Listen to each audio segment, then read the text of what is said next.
wadahadalkii u socday guddiyo ka kala socda madaxweyne maxamed cabdulaahi farmaajo iyo sidoo kale ra-iisul wasaare maxamed xuseen rooble ayaa la isku mari waayey. Shirarka oo qaarkood saacado dheer qaatay ayaa waxaa labada dhinac ka kala socday min 2 ilaa 3 qof oo wakiilo aan idmanayn ahaa. Warar ku saabsan in ra-iisul wasaare maxamed xuseen rooble uu ka tanaasulay qodobo dhowr ah oo uu qarka u saarnaa in uu heshiis la galo madaxweyne maxamed cabdulaahi farmaajo ayaa xalay qabsaday baraha bulshada, taasi oo aada u niyad jabisay taageerayaasha ra-iisul wasaaraha.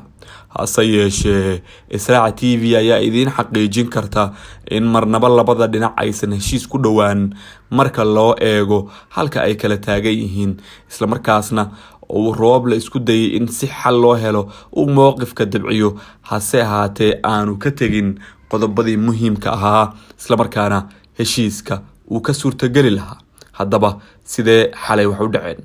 Sida aan xogta ku helnay, wadahadaladii xalay dhacay ra-iisul wasaare maxamed xuseen rooble waxa uu meel adag ka istaagay 2 qodob, halka qodob kalena uu u furnaa in uu aqbalo haddii uu xal iyo heshiis horseedi karo. Si kastaba isla qodobka uu ogolaaday ayaa haddana ka socon waayay dhanka madaxweyne farmaajo.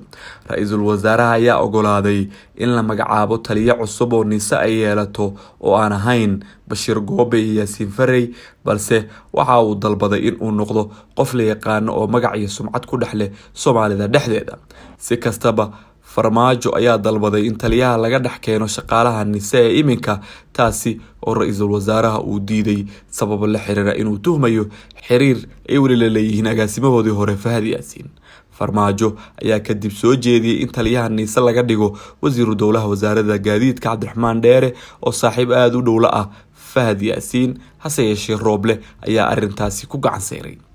ra-iisul wasaaraha ayaa sheegay in magacaabista Cabdiraxmaan Dheere ama shaqaalaha kale ee nise ay ka dhigan tahay baabi'inta baaritaanka kiiska Ikraan Tahliil Faarax oo uu ku sheegay kiis cad oo lama taabtaan ah.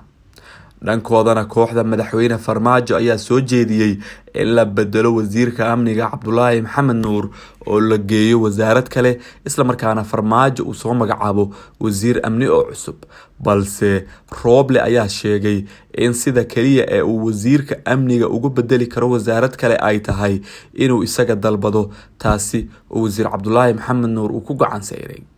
Cabdulaahi Maxamed Nuur ayaa sheegay in haddii wasaarad kale la geynayo uu iscasilayo, waxaana uu ra-iisul wasaaraha kadib u sheegay inaanu marnaba bedeli doonin haddii aanu raalli ka ahayn. Dhanka kale, wasiiru dowle ka tirsan maamulka Galmudug oo lagu magacaabo Cumar Shido ayaa fariin uu soo qoray ku cadeeyay in ay fashilmeen wadahadaladii, waxaana uu mas-uuliyadda fashilka dusha ka saaray dhinaca madaxweyne farmaajo, isagoo cadeeyay in dhinaca Rooble ay muujiyeen tanaasul badan, dadaal badan oo uu bixiyay madaxweynaha Galmudug oo marxalado badan soo maray, iyadoo xilliyada qaar ay markaa shirar ku qaadanayeen ku dhowaad 18 saac ayaa gunaanadkii wuxuu caawa kusoo dhammaaday fashil, iyadoo ra-iisul wasaare Rooble garabkiisu ay muujiyeen biseel badan, halka dhinaca kalena lagala kulmay caqabada aada u waaweyn oo soo dedejiyay in uu wadahadaladii socday ay gebi ahaanba caawa istaagaan, ayuu yiri wasiir Cumar Shide oo qoraal markaa soo dhigay